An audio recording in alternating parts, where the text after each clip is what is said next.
Bonjour à tous. Comme vous le savez peut-être, Zone Critique n'est pas seulement une revue culturelle en ligne. En fait, on sort un numéro papier tous les ans qui porte sur une thématique. On avait fait un premier numéro à l'occasion du mouvement des Gilets jaunes qui portait sur la crise sociale. On a fait un deuxième numéro très conséquent sur les récits d'aventure. Et à présent, on est fiers de vous présenter notre troisième numéro qui porte sur le thème de la famille. En effet, à l'heure où les contours de la parentalité se redéfinissent, le thème de la famille semble envahir en fait les différents espaces de la culture contemporaine, à la fois sur le modèle du secret et de l'interdit. Et ce lieu clos, parfois étouffant, se transforme peu à peu en espace transparent. On le voit bien avec l'actualité notamment, il y a de plus en plus de romans, ou surtout d'autofiction même, qui portent sur ce thème-là. La famille, elle porte en elle une force contradictoire, à la fois lieu du refoulement et de la psychose, provoquée par des secrets enfouis, mais en même temps, c'est un espace aussi où se tisse une solidarité qui est inoubliable et qui permet de refaire société. Alors, pour ce numéro papier-là, on a choisi donc d'explorer ce thème, aussi bien dans la littérature que dans le cinéma. Le dossier littérature est pensé de manière composite et vivante et comprend notamment, en introduction, une série de réflexions assez larges qui croisent plusieurs auteurs autour de thématiques singulières, comme par exemple les parentés de biais, qui réfléchissent comment est-ce qu'on reconstitue, comment est-ce qu'on reconfigure des figures parentales.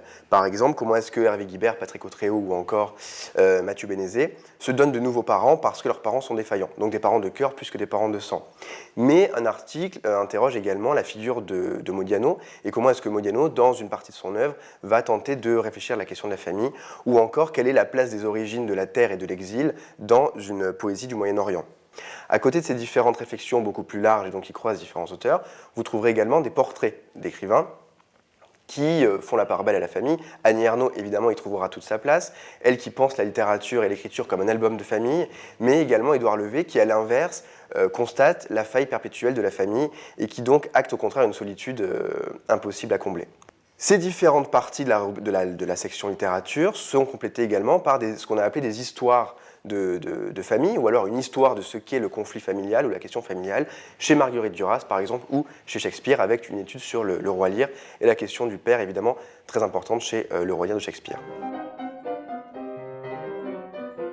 Dès la poétique d'Aristote, la famille est le lieu du drame, par excellence. Aristote, en effet, considère que finalement, pour susciter la terreur et la pitié chez le spectateur, pour faire advenir la catharsis, il faut que ça se passe en famille, parce que c'est là où ça touche les individus au cœur.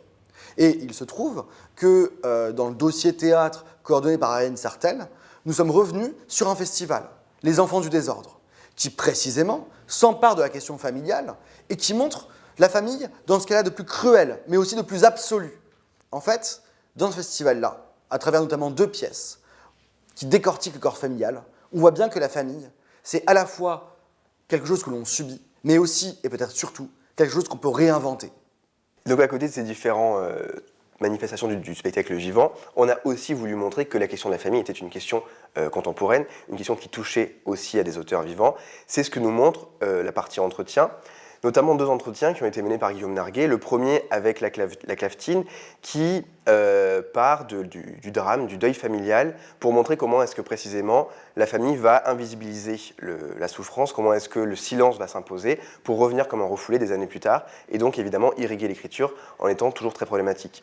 A l'inverse, l'écriture de Christian Guillet témoigne d'un projet littéraire assez étonnant, en ce qu'il a constitué une autobiographie sur 40 ans, une autobiographie qui n'est pas qu'un miroir de lui-même, mais qui est au contraire un miroir familial qui s'organise autour de la figure du père notamment, qui s'organise autour de la question de la parenté, autour de la question de la filiation et de l'héritage, et qui cherche à réfléchir tout au long du travail biographique, qui serait donc une sorte d'autobiographie familiale, la question du lien familial et de la transmission. Et également, pour donner la part belle aux contemporains, nous avons une série de recensions qui témoignent de la vivacité de cette thématique au sein de la littérature actuelle, avec des textes qui concernent Vincent Almendros ou encore Christine Angot. Également, et c'est la nouveauté d'ailleurs pour cette année, on a choisi d'inaugurer une rubrique qu'on a appelée « Idées ». Idées au sens large. Pourquoi ? Parce que, justement, on voulait donner la parole aussi à des philosophes, à des psychiatres, à des sociologues, pour voir comment cette question de la famille peut être traitée dans les sciences humaines de façon plus large. Ainsi, on a été voir la psychiatre Maïdo Ami Sultan, qui est aussi écrivaine, qui nous a montré à travers un article comment finalement les névroses familiales sont au cœur du travail du psychiatre, mais comment est-ce qu'à partir de ses lectures, elle peut penser cette question-là de la famille dans son activité médicale. On a aussi Blaise Marchandot, philosophe de formation, qui a prolongé cette réflexion à travers un exemple. Puisque Blaise Marchandot a pris un écrivain contemporain et s'est intéressé à ses posts Facebook, et il a voulu décortiquer ses mécaniques mentales et voir comment toute son œuvre se construit autour, justement, de névroses familiales. Dans cette rubrique-là, on a aussi une sociologue, une doctorante en sociologie de la famille, plus précisément, qui, elle, s'interroge sur la complexité du lien fraternel, notamment lorsque la famille est mise à l'épreuve du handicap. Et enfin, cette rubrique-là, on a choisi de donner la parole à deux écrivains, qui commencent à apparaître, à émerger, Valentin Brunel et Ludovic Fiols, qui, là, cette fois-ci, sont emparés de ce thème-là pour proposer une réflexion bien plus libre. Et ainsi, cette rubrique idée, elle permet d'avoir un angle plus large encore sur cette question familiale. Que dit le cinéma, que dit l'image de la famille? C'est la question que s'est posée Corentin de Stéphanis dans la section cinéma qu'il a dirigée, où notamment il fait la part belle à une série de cinéastes contemporains, à la fois Marie Dumora, James Gray, Arnaud Desplechin, évidemment, on s'en doute, ou encore Kenji Mizoguchi. Ces différents cinéastes, ces différents réalisateurs interrogent l'ambivalence qu'il peut y avoir à filmer de l'intérieur, l'extérieur, et qu'est-ce qui se joue de la cellule familiale dans ce rapport à l'image et dans ce rapport à l'altérité.